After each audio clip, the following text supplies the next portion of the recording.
ఓం నమో భగవతే శ్రీరమణాయ. ఓం శ్రీ దక్షిణామూర్తే నమ. ఓం శ్రీ గురుభ్యో నమ. ఈరోజు స్టేటస్ అండి. ప్రపంచమున నిజానికి ఎవడనూ ఎన్నడనూ ఎవనికి బంధువు కాదు, ఎవడనూ ఎవరికిని శత్రువును కాడు. సర్వులకు సమస్తమును సదా సర్వేశ్వరుని ఇచ్ఛ ప్రకారమే సంభవము అని భగవాన్ అంటున్నారు. జీవితకాలంలో మిత్రులు ఉంటారు, శత్రువులు కూడా ఉంటారు. వీళ్ళందరూ తాత్కాలికంగానే ఉంటారు. ఎవరు ఎవరికి మిత్రులు కారు, ఎవరు ఎవరికి శత్రువులు కారు. కేవలం అవసరాన్ని బట్టి మిత్రులు శత్రువులు అనేవారు మనకు ఏర్పడతారు. ఇది అర్థం చేసుకొని అనవసరపు ఆలోచనలతో కాలాన్ని వృధా చేసుకోకుండా సందర్భానుసారము మసలకుంటే అక్కడ శత్రువులు లేరు, మిత్రులు కూడా లేరు. శత్రువులు మిత్రులు ఎందుకు ఉంటారు? ఇక్కడ మనుషులకైనా రాజకీయ నాయకులకైనా అహంకారం లేకపోతే అక్కడ శత్రువులు లేరు, మిత్రులు కూడా లేరు. ఈ అహంకారానికి శత్రువులు కావాలి, మిత్రులు కావాలి. చూడండి, రాజకీయ నాయకులు కూడా పదవి వ్యామోహంలో నేనే ఉండాలి, ఇంకా 10 ఏళ్ల వరకు నేనే పరిపాలించాలి అని కోరుకుంటాడు. ఆ తర్వాత నా కొడుకులు కూడా కూర్చోబెట్టాలి అని అహంకారంతో అనుకునే వాళ్ళు ఇక్కడ కోకులలో ఉంటారనమాట. ఇక్కడ అహంకారం అంటే గర్వం కాదు. అహంకారం అంటే నేను అనే అహంకారము, నాది అనే మమకారము. సమాజంలో మన చుట్టూ ఉన్న మనుషులందరూ మనకు మిత్రులు కాలేరు. మన అభిప్రాయాలలో కలిసి మనకు చేదోడు వాదోడుగా ఉన్నవారినే మిత్రులుగా భావిస్తాము. మన అభిప్రాయాలలో సరిపడని వారిని, మనతో విభేదించే వారిని శత్రువులుగా చూస్తాము. ఈ శత్రుత్వాలను మనిషి తలుచుకుంటే నివారించుకోగలడు. ఈ సహజ గుణం పెంపొందించుకున్నప్పుడు పొరుగువారి అభ్యున్నతిని చూసి ఓర్చుకోగలిగినప్పుడు మనిషిలో శాంత గుణం అనేది అధికమవుతుంది. ఎప్పుడైతే శాంతం పెరిగినప్పుడు అక్కడ ప్రేమతత్వం అనేది పెరుగుతుంది. ప్రేమలో దైవత్వము నిండి ఉంది. దైవత్వం వల్ల మనిషిలో మంచి గుణాలు పెరిగినప్పుడు శత్రువులు సైతము మిత్రులుగా అయ్యే అవకాశము ఉంటుంది. ఇకపోతే అరిషట్ వర్గాలు: కామ, క్రోధ, లోభ, మోహ, మదమాశ్చర్యాలు. కామం అంటే కోరిక. ఈ కామం అనేది ఎంతటి వారినైనా ప్రలోభపడుతుందన్నమాట. ఈ కోరికలు అనేటివి రకరకాలు. ప్రపంచంలో తానే అందరికీ అధిపతిని కావాలని అనుకునే స్థాయిలోవి కొన్ని ఉంటాయి. వాటిని తలదన్నేది, లభించిన దానితో తృప్తి చెందకపోవడము ఇలా జరుగుతుంది. క్రోధము అంతకంటే చాలా ప్రమాదమైనది. కోపము, ఉబ్బిపోవడము, గర్వము, సహించలేకపోవడము, ఈ గుణాలు ఎంత గొప్పవారికైనా క్రిందికి తొక్కేస్తాయన్నమాట. మనసుకి చాపల్యము ఎక్కువయ్యే కొద్దీ సంఘంలో ఉన్న దుమ్ము అంతా తన నెత్తిపైన వేసుకుంటుంది. మనస్సు అణిగిపోతే శాంతి లభిస్తుంది. అన్నీ నావే అనుకోకపోయినా కొన్నింటినైనా నావి అనుకుంటున్నావు. అంతా ఈశ్వరునిదే, ఏది తిన్నా ఈశ్వరునిదే అని తిను. ఎవరికి ఇచ్చినా ఈశ్వరునిదే అని భావించినప్పుడు అదంతా ఈశ్వరార్పణ అవుతుంది. అంతేకాని నీది అనుకుంటే అక్కడ మమకారము, అహంకారము ప్రారంభమవుతుంది. ప్రపంచం వల్ల దుఃఖం రావడం లేదు, ప్రపంచంతో అనుసంధానం వల్లనే దుఃఖం వస్తూ ఉంది. వీరు మిత్రులని, వారు శత్రువులని మనము ఇలా ఊహిస్తాము. మనము 24 గంటలు శరీరం గురించే ఆలోచిస్తూ ఉంటే చావులేని పుట్టకలేని సద్వస్తువు మనకు ఎలా తెలుస్తుంది? సాధ్యమైనంత వరకు మనము అందరితోటూ రియాక్షన్ లేకుండా ఉండాలి. మీకు ఎక్కడైనా శత్రువులు కనిపిస్తే అది నీ మనసులో ఉన్న చెడ్డతనమే వాళ్ళను చెడ్డవాళ్ళుగా కనిపిస్తారనమాట. ఆ సంగతి నీకు తెలియదు. ఇది అహంకారం చేసే పని మాత్రమే. దేహ ప్రారంధంలో ఏమి జరిగినా అదంతా అబద్ధమే. మన జీవితంలో ఎందరో మిత్రులు ఉంటారు, శత్రువులు కూడా ఉంటారు. ఈ రెండు కూడా అబద్ధాలే. వ్యక్తి భావనతో అలా తలపెట్టుకోవడం వల్లనే కర్మలు చుట్టుకొని కొత్త జీవితానికి అక్కడ నాంది పలుకుతూ ఉంది. లాభ నష్టాలు కానీ, శత్రువులు కానీ, మిత్రులు కానీ పూర్వజన్మ సంస్కారాల వల్ల వస్తాయి. ఇవి అన్నీ కూడా వ్యవహారిక సత్యాలు. భగవంతుడు ఒకడు ఉన్నాడని జాగ్రత్తగా అక్కడ మనము జీవించాలి. శత్రువులు మిత్రులు రెండు కూడా అహంకారానికే, ఆత్మకు ఎట్టి సంబంధము లేదు. అహంకారం ఉన్నంత కాలము వీరు శత్రువులని, వారు మిత్రులని వేరు భావన ఉంటుంది. మన జీవితంలో జరిగే అన్ని కార్యకలాపాలకు ఈశ్వరుడు నిర్ణయ ప్రకారమే జరుగుతుందన్నమాట. మిత్రుల పట్ల అతిగా ఉండకూడదు, శత్రువుల పట్ల ద్వేషభావము పెట్టుకోకూడదు. నీ మనస్సు సమానంగా ఉండేటట్లు చూసుకోవాలి. నిందాస్తుతులను ఎవరైతే సమానంగా చూసుకుంటారో వాడే భక్తుడు. అట్టి వారే భగవంతుని అనుగ్రహానికి పాత్రులు అవుతారు. శ్రీ గురుభ్యో నమః.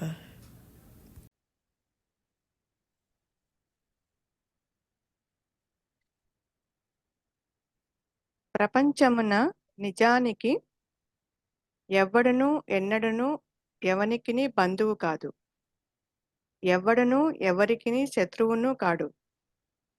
సర్వులకు సమస్తమును సదా సర్వేశ్వరుని ఇచ్చ ప్రకారమే సంభవము. చాలా బాగా చదివామమ్మా. వినపడుతుందా? వినపడుతోంది గురుగారు. ప్రపంచ సంగతి పక్కకు పెట్టు. ప్రతి ఒక్కరూ ఏమనుకుంటున్నాడు? వీడు నా మిత్రుడు, వీడు శత్రువు, కావాల్సిన వాడు, ఇది అక్కర్లేదు, అవును గురుగారు. ఇది నాది అంటున్నాడు కదా. అవును అంటున్నాడు. అటువంటి దానికి అవకాశం లేదని చెబుతున్నారు ఇక్కడ. ఎందుకని చెప్పమ్మా, ఎందుకనో చెప్పు.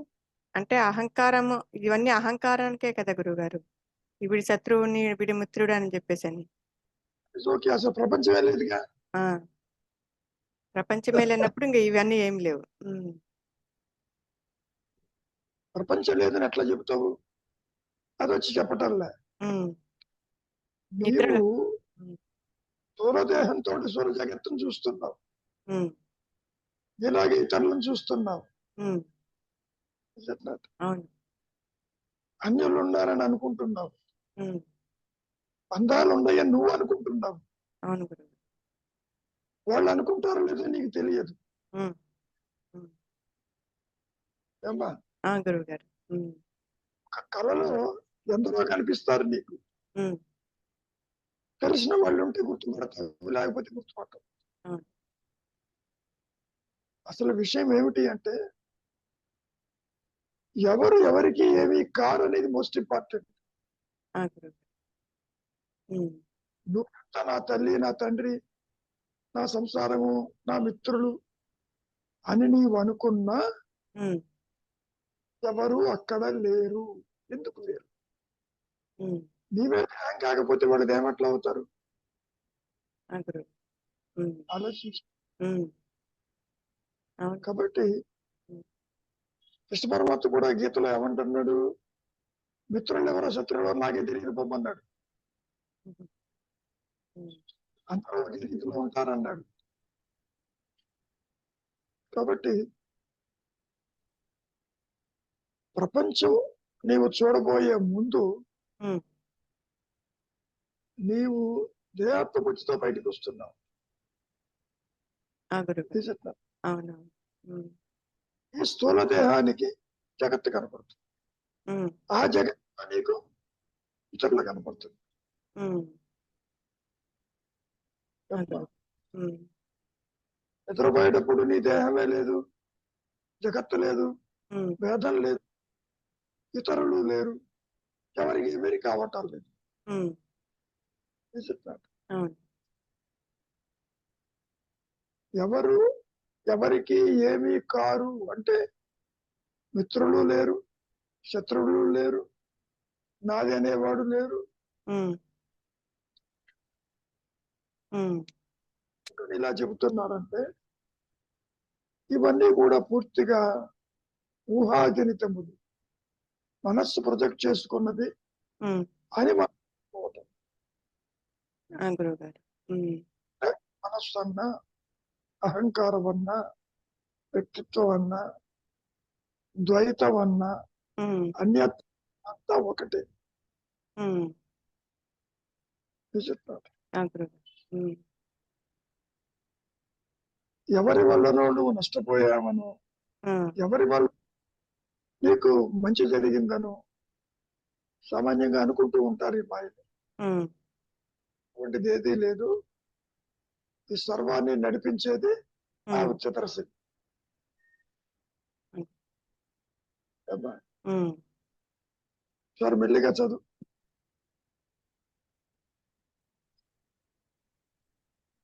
ప్రపంచమున నిజానికి ఎవ్వడును ఎన్నడను ఎవనికిని బంధువు కాదు. ఫస్ట్ ఎవడను పార్ట్, ఆ గురువు గారు. ఎవరెవరికి బంధువులు కాదు. ఉమ్, నీకు బంధువులు ఉండాలి.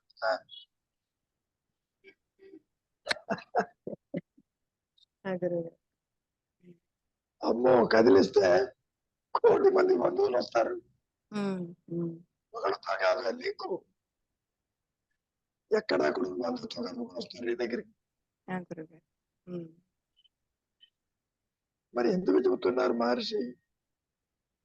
నీ మీద ఏం కాకపోతే ఇంకోళ్ళు ఎవరు నీకు బంధువులు ఎట్లా అవుతారు? ఉమ్. కాదని చెప్పటం. చూడమ్మా, ఇంకేమంటారు? ఎవడను ఎవరికిని శత్రువును కాడు. అది పాయింట్. సర్వులకు సమస్తమును సదా సర్వేశ్వరుని ఇచ్చ ప్రకారమే సంభవము. అంటే అర్థం మరి ఏంటి? ఇక్కడ ఎ- మొదటి 2 వాక్యాలు ఎవడుకు బంధువు కాదు అని శత్రువును కాడు అని చెప్తూ మళ్ళా సర్వులకు సమస్తమును సదా సర్వేశ్వరుని ఇచ్చ ప్రకారమే సంభవం అని చెప్తున్నారు కదా గురుగారు ఇక్కడ. అంటే సృష్టి నువ్వేమైనా చేసావా? నువ్వు చేయలేదుగా, ఎవరో చేశాడుగా సృష్టి. ఉమ్, ఉమ్, సృష్టి చేసినాడు, వాడు చూసుకుంటాడని చెప్పటం. ఆ గురుగారు. ఉమ్, సృష్టికర్త ఎవడో ఉన్నాడు, ఆయన చూసుకుంటాడు, నీకెందుకు? ఉమ్, నీవు ఎందుకు ద్వేషిస్తావు? ఉమ్, ఎందుకు నా మాట అంటావు? ఎవరెవరికి ఏమీ కారు బొమ్మన్నాడు. ఆ గురుగారు. ఉమ్, అమ్మా, ఉమ్, మరి ఇవన్నీ నడిపించేది ఎవరు? ఆ ఆ ఉచిత ఉచ్ఛ శక్తి. ఉమ్, అది చూసుకుంటుంది. ఉమ్, ఇప్పుడు దైనందిక జీవి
గురుగారికి కరెంటు పోయినట్లుందండి.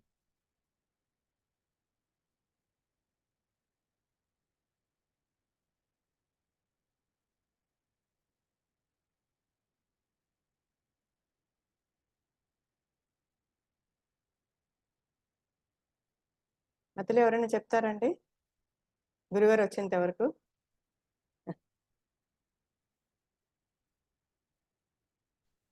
శ్రీనివాసరావు గారు చెప్పండి మీరు. చెప్పండి సార్ కొంచెం.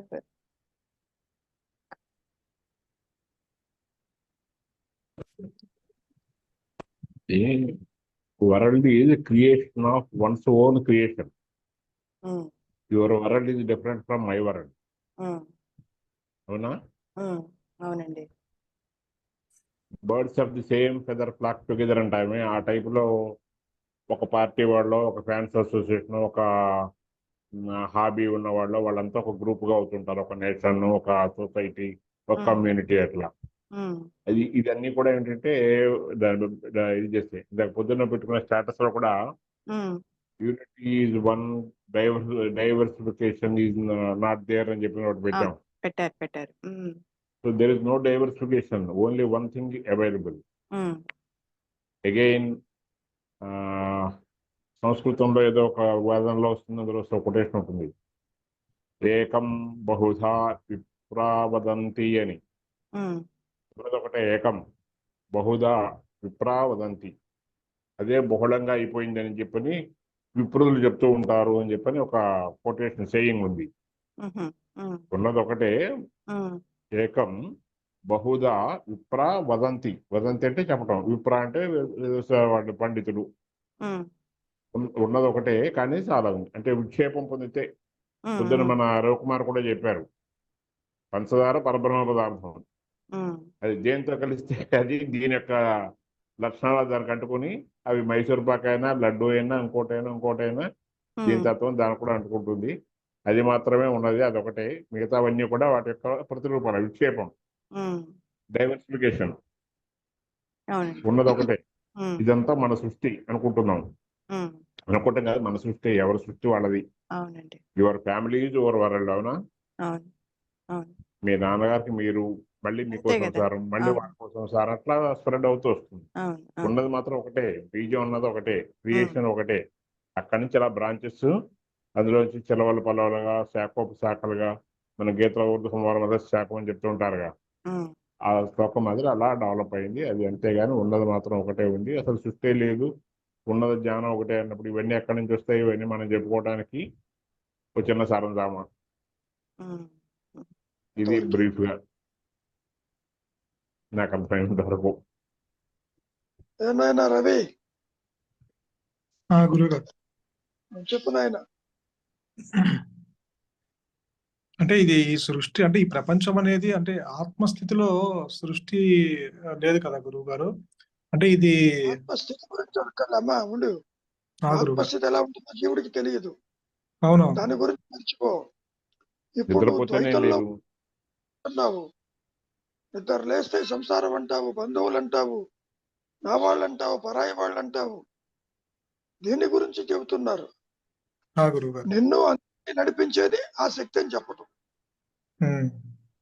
మాయని నడిపించేది అదేను అని చెప్పటం. అట్లా అంటే ఈ ప్రపంచం ఈ ఆత్మకే గాని ఆత్మకి కాదంటారా గురువు గారు? అసలు ఆత్మకి ప్రపంచానికి సంబంధం లేదు.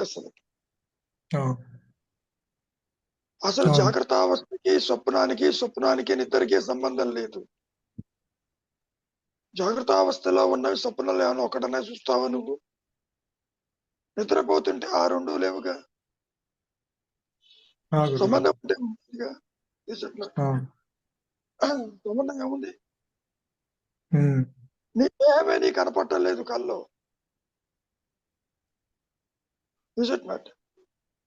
అవును గురుగారు. మరి అంటే జీవుడు ఉంటేనే ప్రపంచం ఉందంటారు, అంతేనా గురువు గారు?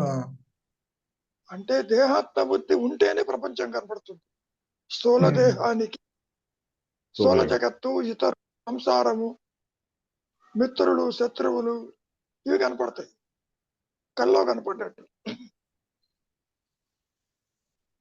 నువ్వు ఎప్పుడైతే స్థూల దేహం నుంచి సూక్ష్మదేహమైన మనస్సుకు వచ్చావో ఆ ఆకారాలు పోయి నీ మనస్సులో ఏదనుకుంటేది కనపడుతుంది స్వప్నంలో.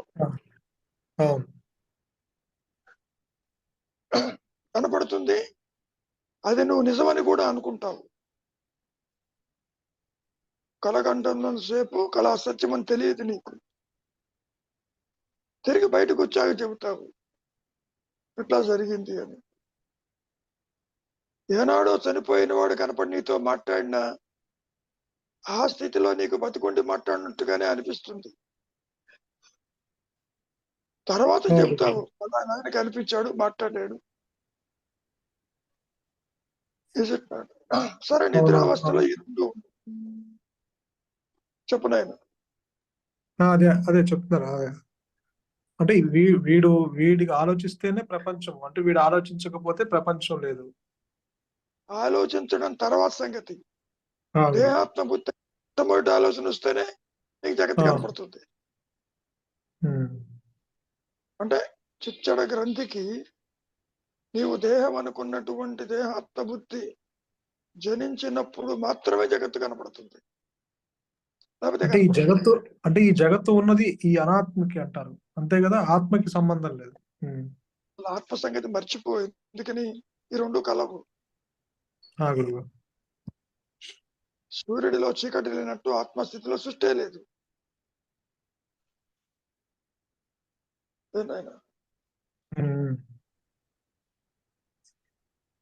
ఆత్మ ముక్కలే జీవుడు, జగత్తు, ఈశ్వరుడు కాలేదు.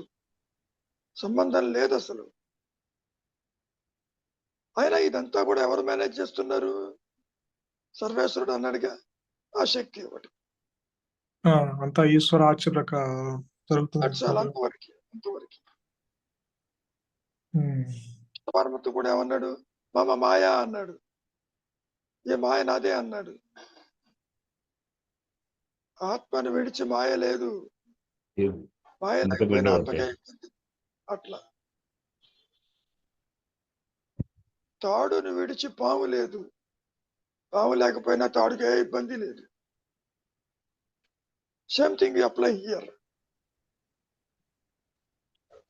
నేను, నా సంసారము, నా పరివారము, నా జీవితము, నా పుట్టుక, నా మరణం అనుకుంటున్నావే,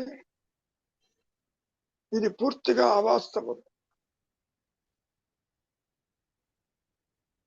కాసేపు నిద్రపోతేనే నీ పరివారం అంతా ఏమైంది?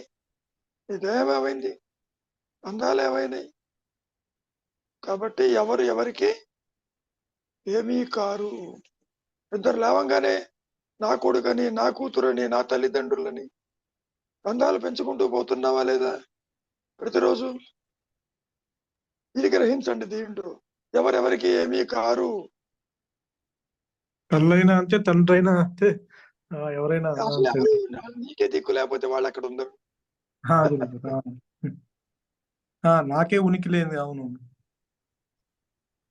కానీ దేహాత్మతో అనుకుంటావు. తల్లిదండ్రులు అంటారు, గురువు అంటావు, ఇతరులు అంటావు, సంసారం అంటావు. ఒకటి కాదు, నీ ఆలోచనలే ఆ విధంగా నీకు భ్రమ గొలుపుతాయి. ఇందులో విశేషం ఏంటంటే ఎవరెవరికి ఏమీ కారు. అది పాయింట్, మోస్ట్ ఇంపార్టెంట్. ఏమీ కాకపోయినా నా పరివారమే, నా భార్యే, నా పిల్లలే, నా ఇల్లే అంటూ నువ్వు మరి బంధాలు పెంచుకున్నావా లేదా? ఎవరెవరికి ఏమీ కారంటే ఎవరికి మధ్య ఏ సంబంధము లేదంటారా? దాని అర్థం అదేనా గురువు గారు? అసలు నీవే అసత్యము. ఎవరితో సంబంధాలు ఉంటాయి? అంటే అదే ఇదే లేక బంధమే లేదు. నేనే లేకపోతే బంధం కూడా లేదు కదా గురుగారు. అవును. సరే, లేకపోతే అని కాదు ఇక్కడ పాయింట్. నువ్వు దేహాత్మబుద్ధితో అన్ని బంధాలు కలుపుతున్నావుగా. అవునవును. పైగా నా బాధ్యత అంటున్నావుగా, నేను చెయ్యాలంటున్నావుగా.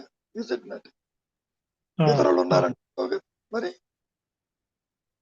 అంటే ఈ మెసేజ్ యొక్క మెయిన్ పాయింట్ ఏమిటి అంటే, నీవు అనుకుంటున్నావు వీళ్ళందరూ నా వాళ్ళని. ఎవరెవరికి ఏమీ కారని చెబుతున్నాడు. నా తల్లి, నా తండ్రులు, నా బంధువులు, నా సంసారం అంటున్నావే, అదేది లేదు బొమ్మంటున్నారు ఇక్కడ పాయింట్. కారు అంటే అదే నువ్వు అనుకున్నదంటూ ఏం లేదంటే అంతేగా. మరి నువ్వు నాది అనుకుంటూ ఆగిపోవటంలే. తన వాళ్ళు, పరాయి వాళ్ళు అంటూ మరి నువ్వు తిరుగుతున్నావా లేదా? వీళ్ళు కావాల్సిన వాళ్ళు, వీళ్ళు వద్దని. అందుకని ఈ ప్రపంచంలో శత్రువులు లేరు, మిత్రులు లేరు, ఎవరెవరికి ఏమీ కారు. సూటిగా చెప్పటం జరిగింది. ఇది అర్థం చేసుకోవాలంటే విచారించాలి, అంతకంటే ఏం లేదు. గురు అది ఇవాళ పెట్టిన, ఇందాక శ్రీనివాసరావు అదే చెప్తా, ఇవాళ పెట్టిన పోస్ట్ లో unity is always there, diversity is your imagination అన్నారు. అది అసలు ఒక ఆలోచన వస్తే అన్యత్వం, డైవర్సిటీ అంటే అన్యత్వం. అని చెప్తాం. Is it not? అన్యత్వానికి కారణం వాసనలు, మళ్ళీ ఇష్టాలు, కోరికలు, బంధాలు. అసలు ఈ జీవుడు మాయలోకి వచ్చిందే ఇది అనుభవించటానికి. That's all. కాబట్టి ఇచ్ఛారహితమే ముక్త స్థితి. బంధాలంటూ విడిగా ఏం లేవు నాయన. నీలో కోరిక ఉంటేనే నాది నాది అంటావు ప్రతిదీ కూడా, లేకపోతే నాదేనేవాడెవరు? అందుకని ఎవరి కారు పాయింట్ అది.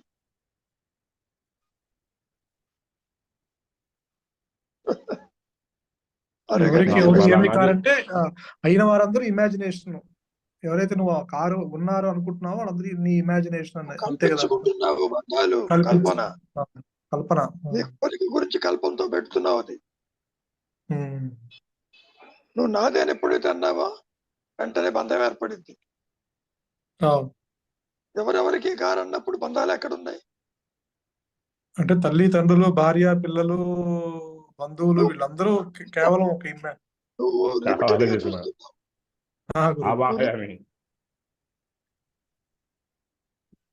Is it not?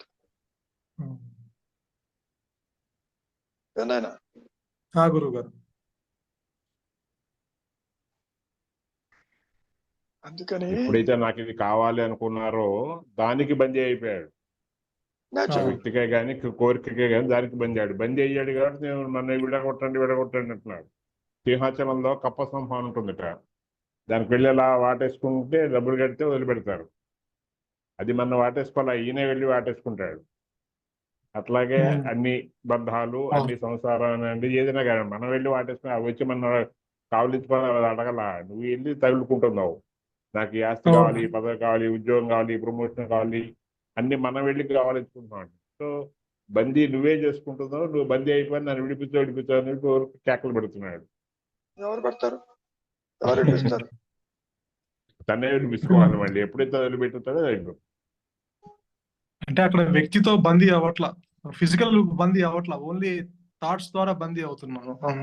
ఫిజికల్ గా ఏది ఉండదు, కాదు, ఇంపాసిబుల్. భావనే బంధం. That's all. పనిముట్టుకే బంధాలు లేవుగా, పనిముట్టుకు బంధాలు లేవుగా. పటకారుకి ఏముంది, కారుకి ఏముంది?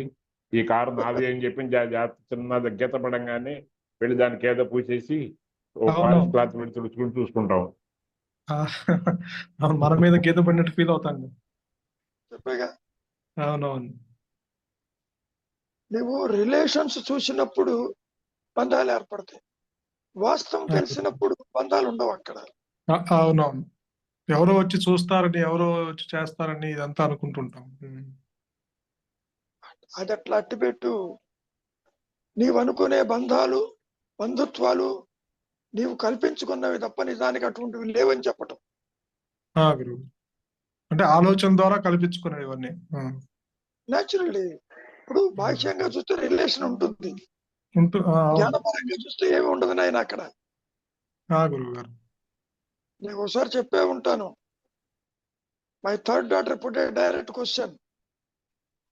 తాతగారు, బామ్మ, పెదనాన్న వాళ్ళు వీళ్ళు పోయినారు, నీకేం బాధ అనిపించలేదా అని అడిగింది సూటిగా. పోవటానికి వాళ్ళు ఉంటే కదా అన్న. ఇంకొంచెం కన్ఫ్యూషన్ లో పడింది. లేరంటారేమిటి? లేరమ్మా వాళ్ళు. నీవు ఎంత ఆత్మ వాళ్ళు అంతే. పోవటం ఏంటి, బంధం ఏంటి? ఎవరెవరికి ఏమి కారు పొమ్మను. ఇది చెప్పి కూడా కొన్ని సంవత్సరాలు అవుతుంది. టికెట్స్ ఎందుకని తాను తాత అనే దృష్టితో చూస్తూ బాధపడుతుంది.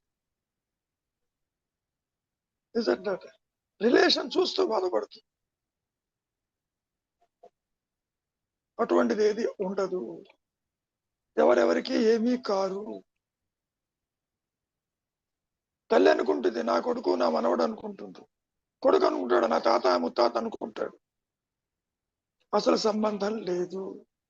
ఎవడి ప్రారంభం ప్రకారం వాడు వస్తున్నాడు, అయిపోగానే ముందుగానే వెళ్ళిపోతున్నాడు. ఎవరితో చెప్పండి ఆయన ఏ విధంగా దేహం వచ్చిందో చెప్పకుండా దేహం వెళ్ళిపోతుంది అన్నాడుగా. ఉండు నాకు బంధాలు ఉన్నాయి అని అంటావా? ఈ బంధాలు ఎందుకు పనికిరావు, వెళ్ళిపోతుంది. ఎందుకు చెబుతున్నారు? నీవు దేహము కాదు, నీవు సత్యానివి అని చెప్పటాలు.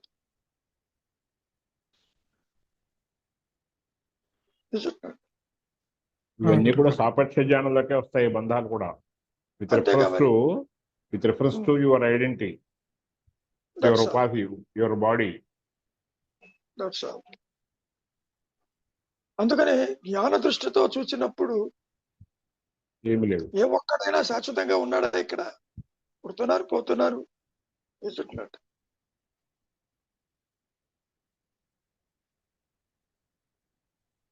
చెప్పు నాయన రవి, ఇంకేమైనా ఉందా? బంధాలు వదులుకోలేకపోతున్నావు నాకు తెలుసు. పైగా బాధ్యత అనే బరువు కూడా పెట్టుకున్నావు మీద.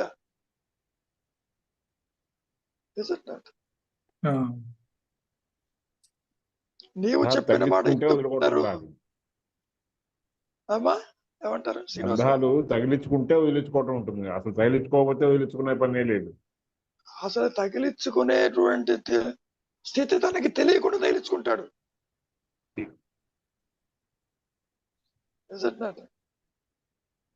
అంటే గురుగారు ఇది ప్రోగ్రామ్ లో ఉంటేనే తగిలించుకుంటాడా, లేకపోతే తెలియక అజ్ఞానంతో తగిలించుకుంటాడా? ఉండండి. అజ్ఞానం అంటే నీ దృష్టి ఏమిటి? అంటే దేహాత్మ బుద్ధి రావడం. అసలు సత్యం ఏమిటో తెలియదు. సత్యం సంగతి పక్కకు పెట్టు, సత్యం గురించి మాట్లాడాలి. ఇక్కడ దేహాత్మ బుద్ధితో చూస్తున్నావు. నువ్వు బంధాలు పెంచుకున్నావా లేదా? కొడుకని, కోడలని, భార్య బిడ్డలని, బంధువులని ఉందా లేదా నీకు? తొందరగా చెప్పు, టైం అయిపోతుంది, ఎగిరిపోతుంది. ఎప్పుడు పోతుంది?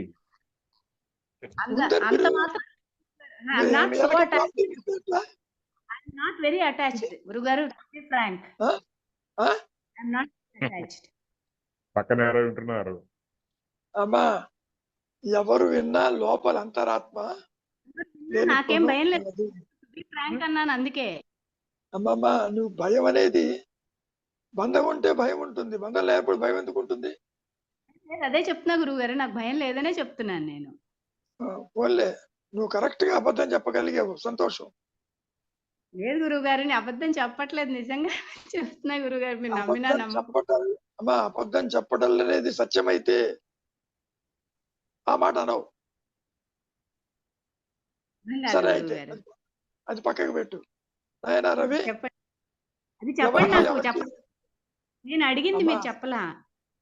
ఈ బంధం ప్రోగ్రామ్ లో ఉంటే తగిలించుకుంటాడా? అసలు ప్రోగ్రామే లేదు తల్లి, కర్మే లేదు, జన్మే లేదు. ఎవరెవరికి కారు, దేహం కాదు. ప్రోగ్రామ్ గురించి మాట్లాడద్దు, అసలు కర్మే లేదు. పో, నువ్వు కర్తవ్య కాదు, నువ్వు పనిముట్టివి, కర్తవ్యత ఎవరితో? పరమాత్మ చూసుకుంటున్నాడుగా, అవన్నీ నీకెందుకు? అవును గురుగారు, ఇక్కడ లాస్ట్ వాక్యము సర్వులకు సమస్తము సదా సర్వేశ్వర నిత్య ప్రకారం అంటే అక్కడ ఈ ద్వైతంలో ఉన్న వాళ్ళకి చెప్తున్నారు కదా గురు భగవాను. ద్వైతంలో ఉన్న వాళ్ళకే చెబుతున్నారు, ఎవరెవరికి కాదని. అదే గురువు గారు, ఆత్మకులకి జ్ఞానులకి చెప్పటంలే. ఆత్మ బుద్ధి వచ్చినప్పుడే కదా ఇతరులు కనిపిస్తారు. అమ్మా ఇతరులు కనిపించినా అందరితోటి నీవు లింకులు పెట్టుకోవు. గురువు గారు, నీ అవసరాన్ని బట్టి లింకులు పెట్టుకుంటావు. చెప్పినట్టు ఏమా అర్థం అవుతుందా? అంటే తగులుకోవడం అనేది అది ఒక్క ఆ నిమిషం ఒక్క బంధం నిమిషం. చెప్పండి. భార్య భర్తలు ఉన్నారనుకో, గురువు గారు నీకు బంధం ఉందా లేదా అంటే లేదని చెప్తావా? చెప్తాను గురువు గారు. ఆ? యాజ్ ఎ పార్ట్నర్ ఆయన ఆయన నాకు పెళ్లి చేసుకున్నాను కాబట్టి తనతో నేను జీవిస్తున్నానని చెప్తాను నేను. అమ్మా నువ్వు బంధం జీవిస్తున్నావా విషయం కాదు, బంధం. బంధం బంధం అంటే అనేది తగులుకో ఉన్నదా లేదా? వినమ్మా, నీకు బంధం ఉందా లేదా, ఇది మోస్ట్ ఇంపార్టెంట్. లేదు పెళ్ళయిందా? గురువు గారు. ఆ? పెళ్లి అయింది గురువు గారు. పెళ్లి అయితే అమ్మా, పెళ్లి బంధమేనంట. గురించి. అమ్మా పెళ్లి చేసుకున్నా సంసారం చేసినా జగత్తులో పిల్లల్ని కన్నా ఎవరెవరికి ఏమీ కారంటున్నా పాయింట్ అది. I accept that. నేను కూడా మీతో అగ్రి అవుతున్నాను దానికి. దగ్గర ఇవ్వటం కాదు, నీకు బంధం ఉందా లేదా? నాకు బంధం లేదనే చెప్తున్నాను గురువు గారు. జస్ట్ అమ్మా, బంధం లేకపోతే గొడవ లేదు. ఓకే, బంధం లేకపోతే గొడవ లేదు. గొడవ ఎప్పుడు వస్తుంది? బంధం ఉన్నప్పుడే నీ స్వరూపానికి గొడవ వస్తుంది. అవును గురువు గారు. మరి నువ్వు అది బంధం నేను రహితమైనప్పుడు, వినమ్మా విను, ఇక్కడ ప్రోగ్రామ్ సంబంధం ఒక్క లేదంటారు. నిమిషం. విను విను విను. నీకు బంధరహితమైనప్పుడు నీవు ఆ. ఆత్మగా ఉండాలి. ఓకే. ఆత్మ అంటే నీ అనుభవానికి వచ్చిందా? రాలేదంటే బంధంలో ఉన్నట్లే. ఎవరికి తెలియాలి? సరోజకి ఆత్మకే తెలియాలి, అక్కర్లేదు కదా. సరోజకి తెలియదు. మరి సరోజగా అడిగింది నువ్వు మిమ్మల్ని. మాట్లాడుతున్నావు. అమ్మా విను, సరోజగా మీరు మాట్లాడుతున్నావు నాకు బంధం లేదని. ఓకే, అంటే ప్రోగ్రామ్ లో బంధం ఉంటే మళ్ళీ అటాచ్మెంట్ వస్తుందా అని అడిగి లేదమ్మా. ప్రోగ్రాములు, అటాచ్మెంట్లు, కర్మలు ఇవన్నీ మాయలో చెప్పుకునే మాయ మాటలు. ఒకటే ఓకే. మాట గుర్తుపెట్టుకో, బంధం ఉంటే మాయలో ఉన్నట్టు, బంధం తల ఎత్తకపోతే ఆత్మగా ఉన్నట్టు. Very simple. ఓకే గురువు గారు. అంతేగాని నాకు అది డౌట్. సరోజగా ఆత్మ తెలుసుకోలేవు నువ్వు. అవును గురువు గారు. నీకు బయట నువ్వు ఎంత మాట్లాడుతున్నా లోక వ్యవహారంలో కూరుకుపోయి ఉంటావు.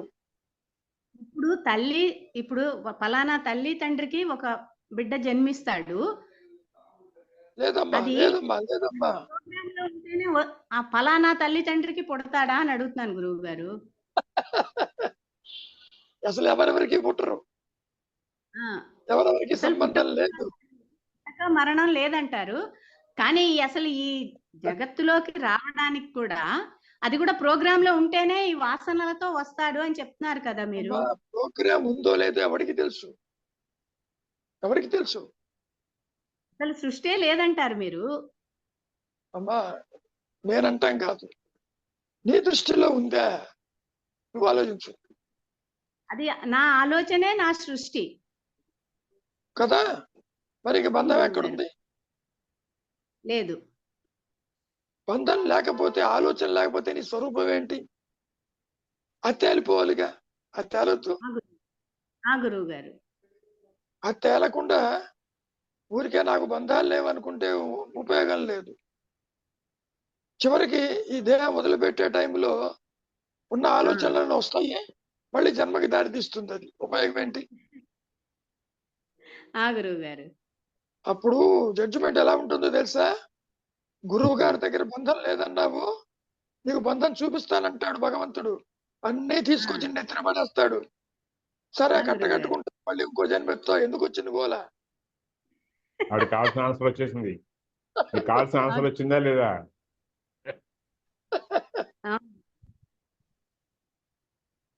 బంధం అనేది జీవుడికి ఆలోచన ఉంటే బంధం ఉంటుంది. ఆత్మ స్వరూపంగా ఉంటే బంధం ఉంటుంది. Very simple. దేహం ఉంటుంది, నీ ఐడెంటిటీ ఆత్మన దేహమా దాన్ని బట్టి ఉంటుంది. నీవు దేహివిగా దేహంతో బంధాలు పెంచుకున్నావా, ఆత్మగా ఉంటూ బంధరహితంగా ఉన్నావా అనేది పాయింట్. అర్థమైంది. కాబట్టి నాకు బంధము లేదు అన్నంత మాత్రాన వదిలిపెట్టను. నువ్వు ఆత్మగా ఉన్నావు, ఏముంది మరి? ఆత్మశేఖరం ఉండాలి, నీ సహజత్వం ప్రకాశం కావాలి. ఆ, సహజత్వ ప్రకాశము కానంత వరకు ఈ మాయా నేను ఏదో బంధంతో బంధం. తిరుగుతూనే ఉంటుంది ఈ మాయలో. ఆ గురువు గారు, ఏమా? అర్థమైంది గురువు గారు. కాబట్టి ఎవరెవరికి ఏమీ కారు. పెళ్లి చేశారు కాబట్టి ఈయన నా మొగుడు, వీళ్ళు నన్ను కన్నారు కాబట్టి వీళ్ళ తల్లిదండ్రులు, నేను కన్నాను కాబట్టి వీడు నా పుత్రుడు మనవడు అని అనుకుని ప్రయోజనం లేదు. గురువు గారు, are you getting the difference? అర్థమైంది గురువు గారు, అర్థమైంది. కాబట్టి నీ ఆలోచనే నీకు బంధమై కూర్చుంది ఇక్కడ. గురువు గారు, ఆలోచన రహితమే ఆత్మస్థితి. Very simple. గురువు గారు, ఏమా? అర్థమైంది గురువు గారు. మనయేవ కారణం బంధమోక్షయో అన్నారు కదండి. That's all. మనయేవ అవును. కారణం బంధ మోక్షయో, రెండింటికి అదే కారణం. దాన్ని ఎందుకని తీసేయండి, ఉన్నది మీకు అది కావాలంటే అది పోతుంది, ఇది కావాలంటే ఇది పోతుంది. ఉన్నది ఒకటే కాబట్టి. అవును గురువు గారు, బయటికి దూకిందా బంధాలు, అవును. దూకలేదా ఎవరెవరికి ఏమీ కాదు. ఏమ్మా? అదే ముఖ్యం. అర్థమైంది గురువు గారు. థ్యాంక్ యూ గురువు గారు. అసలు నీకు దేహంతోనే బంధం లేదు గట్టిగా మాట్లాడితే. కరెక్ట్ గురువు గారు. మిగిలిన నా వాళ్ళతో దేహం పక్కకి అంటున్నారు. పెట్టు. గురువు నీ గారు, దేహంతోనే నీకు బంధం లేదు. కరెక్టే ఆడ గురువు గారు. పారేస్తున్నావు పోతున్నావు లేదని ఇతరికి. అవునండి, అవునండి.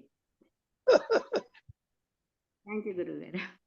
ఏమా పద్మజ, ఇంకేమన్నా ఉందా బంధాలు? ఆలోచన వచ్చినప్పుడే కొడుకు కూతురు అన్ని గుర్తొచ్చేది గురువుగారు. ఆలోచన అంతే, లేకపోతే ఏది లేదు. అంతే.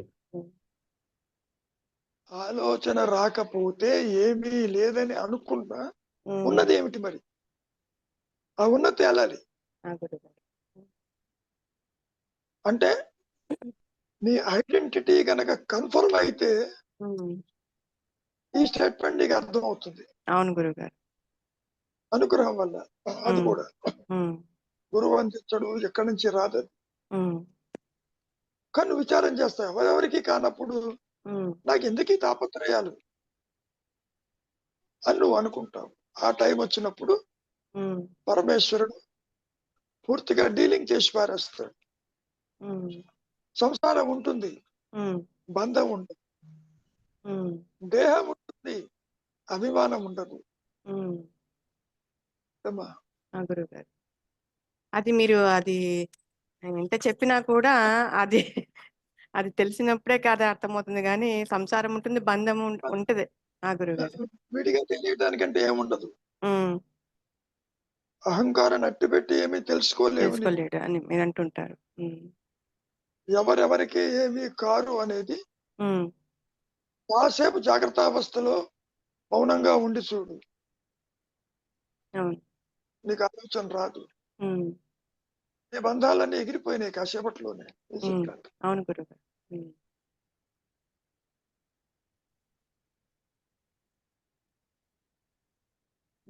ఇప్పుడు శ్రీనివాసరావు గారు ఉన్నారు ఇక్కడ. గతంలో ఎల్ఐసిలో పనిచేశాడు. రిటైర్ అయిన తర్వాత ఆలోచన వస్తుందని ఎల్ఐసికి వెళ్తానంటాడా? అండు ఆలోచన రాదు ఇంకా. అదే రోజు నిద్రలో ఇంకా ఆఫీసు ఎక్స్పీరియన్సెస్ అన్ని గుర్తొస్తున్నాయి కళల్లో. రిటైర్ అయిపోయి 7 ఏళ్ళు అయింది, అయినా ఇంకా అవన్నీ వెంటాడుతున్నాయి. బంధాల వల్ల. ఇష్టం ఉన్నవి ఇష్టం లేని అన్ని రోజు ఏదోసారి వారం 2-3 సార్లు వస్తుంటుంది. ఎందుకని రీల్ తిరిగినట్టు తిరుగుతుంది బంధం వల్ల. అవునండి. అంతకంటే ఏం లేదు.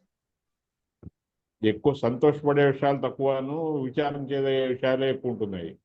ఇంకోటి ఏమిటి, ఒక ప్రదేశం వదిలి ఇంకో ప్రదేశానికి వెళ్ళిపోయినారనుకోండి, పాత ప్రదేశం గురించి మీకు గుర్తు రాదు. ఇంకా మీరు తవ్వితేనే తప్ప రాదు.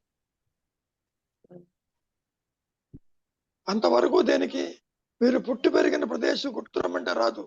ఇంకో చోట వెళ్ళిపోయి ఉంటారు. ఎవరో పలకరించి గుర్తు చేస్తేనే తప్ప అది కూడా వేగంగా గుర్తొస్తుంది. ఇక అదంతా ఎరేజ్ అయిపోతుంది. ఇప్పుడు మీరు వెళ్ళి మీరు పుట్టినటువంటి ప్రదేశం చోట్ల మీరు గుర్తుపట్టలేరు. ఎందుకంటే బాల్యంలో తిరిగిన ప్రదేశాలు గుర్తుంటాయిగా. ఉన్నా అంతా మారిపోయి ఉంటుందిగా. మారిపోయింది అయినా సరే నేను వెళ్ళి చూసిస్తూ ఉంటా. చూసి వస్తారు సరే. మా తాతగారింట్లో పుట్టి పెరిగినది, చూడండి, ఇప్పటికి మనకు 4 గుర్తుంటే చేతులు మారింది అయినా పెడుతూనే ఉంటా. మార్పు లేకపోతే గుర్తుపడతారు. మార్పు వస్తే ఎక్కడ మారిపోయిందండి, గుర్తుపడతారు? చాలా చాలా ఇదిలో మారిపోయింది. అదే 4-5 నేను జనరేషన్స్ మారిపోయారు.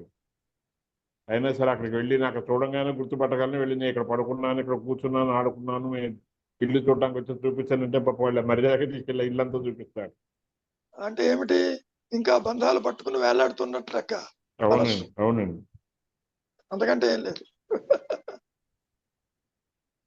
ఏనాయనా రవి, గురువు ఎవరికి ఎవరు ఏమి కారా అవుతారా చెప్పు తొందరగా, ఎగిరిపోతుంది కాసేపట్లో. ఆలోచన వచ్చినప్పుడు అవుతున్నారు గురువు గారు, ఆలోచన లేకపోతే ఎవరు ఏం గుర్తు రావట్లేదు. ఇంకోటి చెప్పంట, గురువు గారు. ఆలోచన వచ్చినా రాకపోయినా ఎవరెవరికి ఏమీ కారుపోని.